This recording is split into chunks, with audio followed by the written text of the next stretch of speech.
আমাদের নেত্রী এবং বাংলার মানবিক মুখ্যমন্ত্রী মমতা বন্দ্যোপাধ্যায় যে বার্তা বহন করে চলেন, যে কর্মসূচি আমাদেরকে দেন, তারই আমরা সৈনিক হিসেবে সেটাই বহন করি।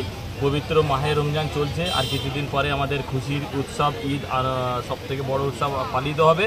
আমাদের বাংলার নেত্রী মুখ্যমন্ত্রী মমতা বন্দ্যোপাধ্যায় যেমনি বাংলার সংস্কৃতি সম্প্রীতি ঐতিহ্যকে অটুট রাখার জন্য এই ঈদের দিন যেমনি রেড রোডে ছুটে যাবেন মুসলমান সম্প্রদায়কে অভিনন্দন, ঈদের শুভেচ্ছা জানানোর জন্য, আবার যেমনি বাংলার সবথেকে বড় উৎসব দুর্গা উৎসব পালিত হবে, আবার রেড রোডেই তিনি কার্নিভালের মাধ্যমে আবার শুভেচ্ছা জ্ঞাপন করেন।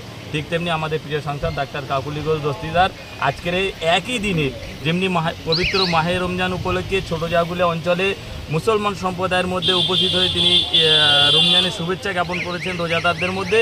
ঠিক অন্যদিকে আমাদের ছোটোজাগুলা অঞ্চলের কুলবেড়িয়াতে কীর্তন মন্দিরে গিয়ে তিনি হিন্দু সম্প্রদায়ের মধ্যেও তিনি শুভেচ্ছা জ্ঞাপন করেছেন। এটাই পশ্চিমবাংলার সম্প্রীতি এবং ঐতিহ্য, সেটাই বজায় থাকবে আমাদের মাধ্যমে।